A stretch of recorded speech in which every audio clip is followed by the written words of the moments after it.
I know you guys like your flex ball caps or whatever they're called. Garbage. Garbage for females or males with long hair. Hi guys, so I figured a nice fun way to end our January would be to do a Q&A. I asked you guys over on Instagram and YouTube if you guys had any questions for me, so this is kind of a mixture from those two platforms. The very first question that we have is regarding pets and what to do with them for the fire season. So someone asked, is it feasible for a single person to have a cat and dog living with them during the fire season? And I love when this happens. So if I'm not able to get to the answer quick enough, or if maybe I don't know the answer, I love it when someone else swoops in to save the day and answers for that person. So we had someone do that on this one, and I'm so grateful. So thank you, thank you. He said, only if the pet is a service animal. We had someone last year with a cat. It was a hassle, but they finally allowed it. I had someone last year ask me this question as well, and my response was, if you have a friend or a family member or a roommate that you can set up with in advance, yes, you can have pets. However, it is going to be really difficult. Another option would be to kennel them. However, that's kind of really not feasible either, though, because you can get called out to a fire in the middle of the night. You can be gone for a few hours. You can be gone for a few weeks. So it's very difficult if you don't already have someone that you can just be like, hey, I might be gone for a week or two. I'll be back. Can you watch my dog? You know, so yes and no. Obviously, this person made it work where they could have a service animal, but you're going to have to jump through some hoops, I think. The next question we have is, can you decide which fire you go on? And my short answer is no, unless you set it up and put leave in advance, and just that happens that day that you get a fire and you're like, nope, I'm on leave, peace out. But you can't just be like working and then dispatch calls and it's like, hey, we need you to respond to fire, and you're like, no, I'm out today. At least that's my experience. It was expected when dispatch calls you, you get out to the fire as quickly as you can and respond. So if anyone else has a different answer out there, please leave that down in the comments. The next question comes from YouTube. They asked, how does it work? And this is in regards to the living situation. So he said that he wants to just go out on a fire and stay out there all summer long. That's not kind of how that works either. So you'll get a call from dispatch. You will go out to the fire. It can be anywhere from 10 minutes to, like I said, a couple weeks that you are out there, but you will have to come back eventually. You have to rehab the truck, the tools, your supplies, yourself, take a little break, and then you guys will be ready to go out again. So you have to go back eventually. So you do need to have some kind of living arrangements set up because you are eventually going to come back. What kind of boots do I recommend? So I did a video on reviewing my whites. I have only ever had whites, so that's my only experience that I can pull from. On that video, though, I had tons of people say that they also love JK boots. They also really like NYX boots. And then people who just kind of want to get away from the logger style boots, they just want the hiking boots. They also recommended Las Sportivas, the glaciers. However, I did try those on because I was like, oh, I really want a hiking boot because I think that that would just be better suited for me. However, I did try the Las Sportivas and I found them to be extremely narrow in the toe, so I didn't like those very much. And then also the Scarpa Fuegos. I have a pair of Scarpa boots that I like for my hiking boots, my regular hiking boots. So I tried them and I just didn't find them to be as comfortable as I was hoping they were going to be, so I didn't actually end up getting them.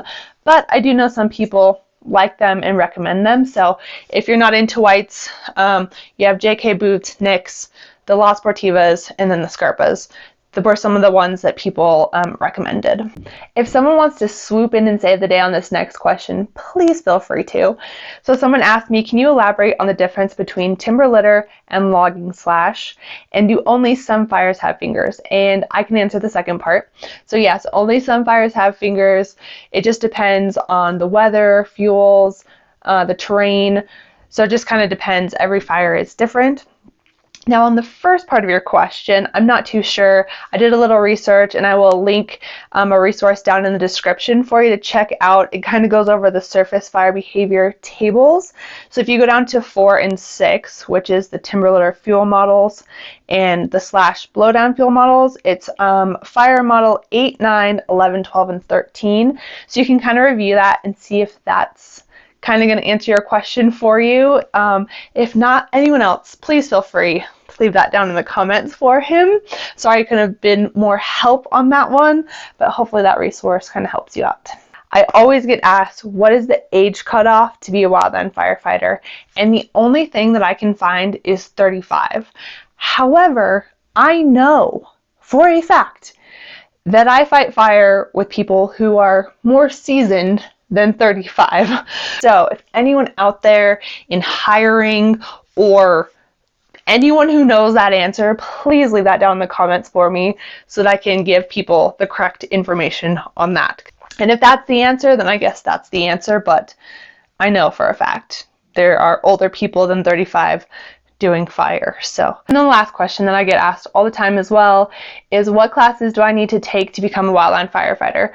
So I kept my 2 books, and if they let you keep your books, please, please, please keep them, because I reference these all the time. Don't mind this one, my son ripped it out, so I got to go find the inside. But you'll take S190, which is Introduction to Wildland Fire Behavior, and you're going to take S130, which is Firefighting Training. And then you'll have to take a test on these.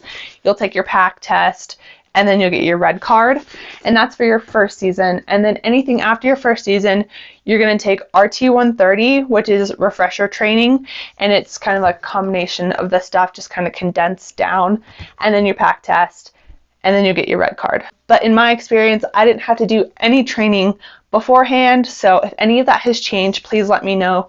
I know a lot of people are worried. They're like, oh, I need a college degree to be able to get into this. How are you supposed to have a college degree if you're just getting out of high school? So you don't need that. Will it help you maybe later on down the line? Maybe, but in my experience, I didn't have to have any of that.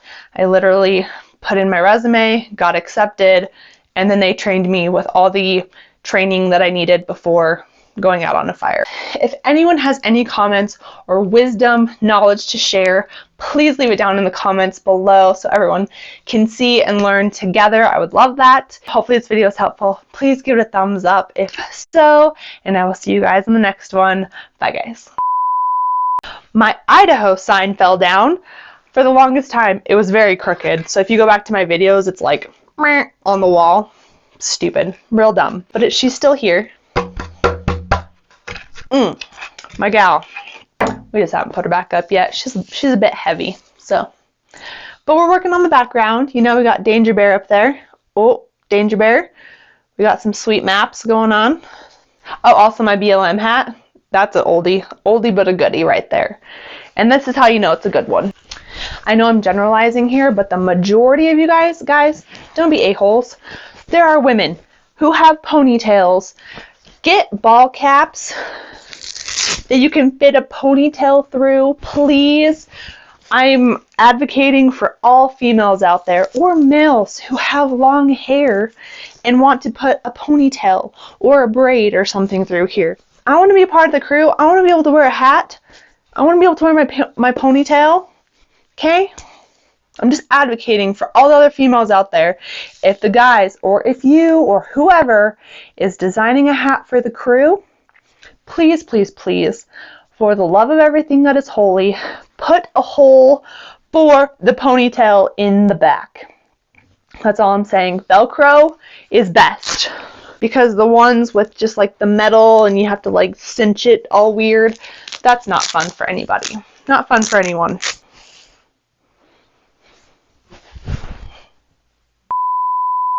I want to be a part of the crew. I want to have a hat as well. You know what I'm saying? It looks real dumb right now because I got to tighten it up. Okay?